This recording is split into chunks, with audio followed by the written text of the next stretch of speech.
Hey everybody, we're down here at Metroflex Gym on a hot summer afternoon. It's about 100 degrees in here. Brings back a lot of old memories training with Ronnie back in the old days in the heavy heat. And we're just gonna kind of walk around the gym, show where some of the big lifts happen, talk about some of the old memories, and it's really just another day in our world down here at Metroflex Gym.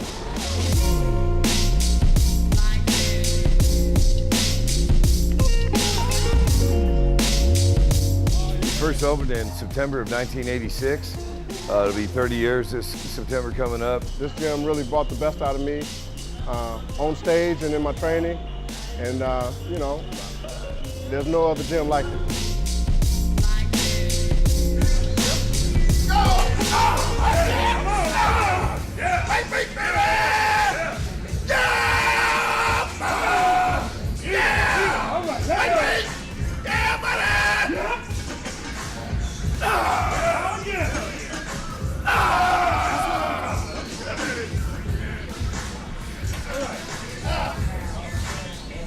In this famous spot where this 800-pound squat took place. I'll never forget that day because that was the day that I never thought I'd be able to see. And how that 800-pound squat came about, I had already did the 800-pound deadlift, and I'm like, I wonder if I could squat 800 pounds. I didn't think I could do it, so to make sure that when I went down, I was coming back up, I went out and bought a squat suit just in case. So the hardest thing about a squat suit is putting it on. It took Brian and Gus to help me put this thing on. If I can do 2 reps deadlifting 800 pounds, I can do 2 reps squatting it because I'm using the same body parts pretty much, same legs, same arms, same everything. I was right here, in this spot right here, psyching myself up. And Gus was loading the weight, and y'all saw him say, 800 solid ass pounds. And that's exactly what it was, 800 solid ass pounds. I did them 2 reps. I remember the first one, and I'm like, okay, I ain't going down all that low.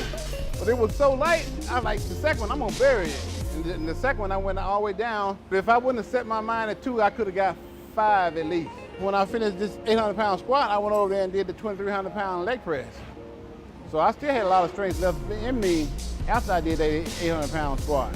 Of course, back then, you know, I worked my way up to 600 and did a whole bunch of reps.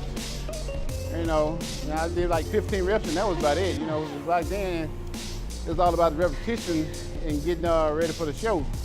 So I would rarely do like real heavy, like 2 rep sets. You know, I only did that when the camera was here. You know, doing those high reps, that was incredible. You know, I mean, I think one time he did 600 on the bent over row for like 10 reps. Perfect form.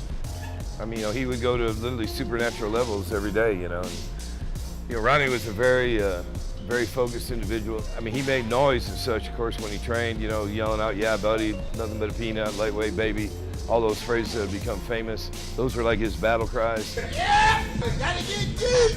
Yeah, buddy, lightweight baby. Nothing but a peanut. When he get to holler, yeah, buddy, that weight on his back, he'll get like 2 more. I be saying, damn. I was just bored in this gym one day and trying to think of something to fire me up. And that was the first thing that came to mind.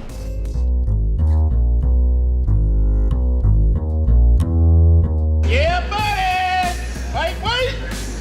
Yep. Ooh. Yep. Ah! We're down here at the heavy end of the dumbbell rack. This is where a lot of damage takes place. Years ago, you know, Ronnie got so strong, you know, he would always split up his workouts. One day it was barbell on chest, the next day it was dumbbells on chest. Always did it twice a week.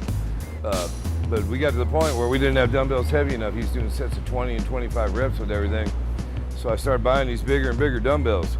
When we first got the 200s, he was able to manhandle them fairly easy. Really, you know, just lifting a dumbbell up like that off the ground, much less pressing, it's kind of a feat of strength. I mean, you got to have tremendous grip power just to pick them up. Watch this.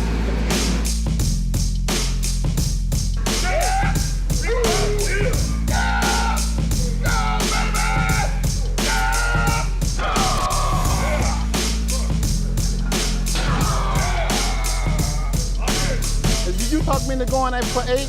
Yeah. See, Brian talked me into going 8. I hadn't planned on doing 8 because I knew I didn't think I could do 8 back then.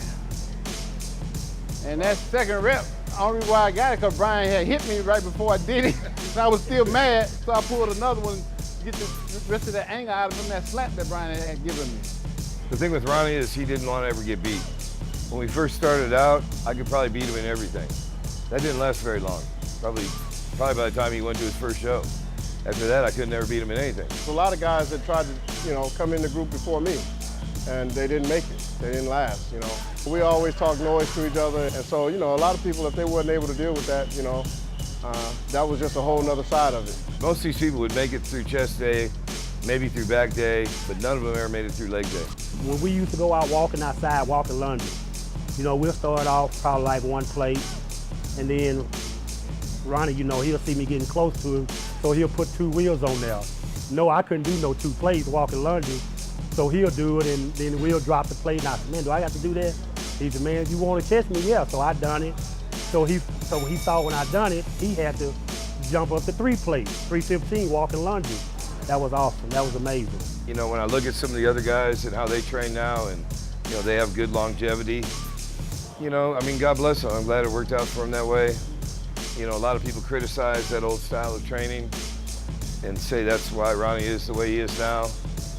But I really don't know. We didn't really know any other way, and would he have been that great if he didn't train that way? I don't take it for granted that, I get to be, mentored by the greatest. Sometimes, I wish, that it would still be the same back then, but you can't get back time moves on. But back in those days, it was wonderful. That would never be again, that era with me and Ronnie come out of. And those days, it was just real bodybuilding.